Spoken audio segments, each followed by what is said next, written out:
क्या आप जानते हैं कि भारत का टैक्स सिस्टम पूरी दुनिया में सबसे जटिल टैक्स सिस्टम में से एक माना जाता है?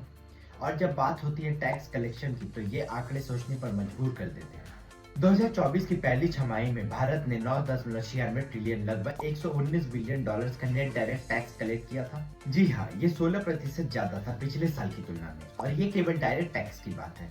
इसमें इनकम टैक्स और कॉर्पोरेट टैक्स शामिल है। अब सोचिए, इस भारी रकम में देश में कितने प्रोजेक्ट चलाए जा रहे हैं, जैसे कि सड़कें, अस्पताल और शिक्षा व्यवस्था।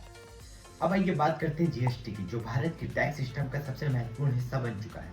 सितंबर 2024 में भारत की जीएसटी कलेक्शन 1.73 ट्रिलियन, लगभग 20.64 बिलियन डॉलर था। यह पिछले साल से 6.5% ज्यादा था, जिससे व्यापार और कंज्यूमर्स को एक सरल और एकत्रित सिस्टम मिला है।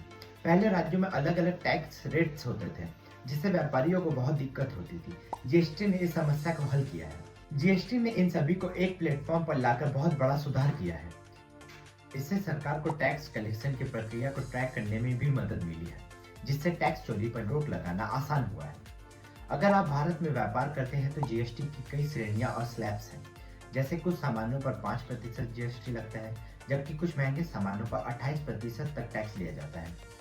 आपको यह जानकर हैरानी होगी कि भारत में जीएसटी की दरें दुनिया भर के देशों के मुकाबले काफी उच्च है, मगर इसे व्यापारियों को एक छत के नीचे टैक्स की गणना करने की सुविधा दी है। अब बात करते हैं भारत में डायरेक्ट और इनडायरेक्ट टैक्स सिस्टम की। भारत में डायरेक्ट टैक्स में मुख्य रूप से इनकम टैक्स और कॉर्पोरेट टैक्स शामिल है।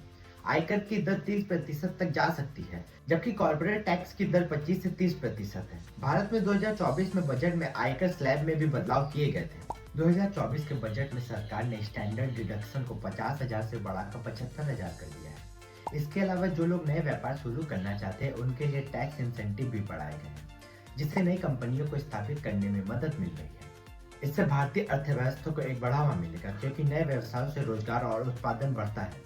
भारत का टैक्स सिस्टम अब ऑनलाइन हो चुका है, और अब अधिकतर टैक्स पेयर ई फाइलिंग के जरिए अपने टैक्स की प्रक्रिया पूरी करते हैं। अगर आपको टैक्स भरने में कोई समस्या आती है, तो अब आप ऑनलाइन सहायता ले सकते हैं।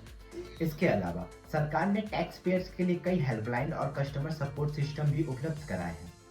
क्या आप जानते हैं कि भारत में आज भी लाखों लोग टैक्स नहीं भरते हैं?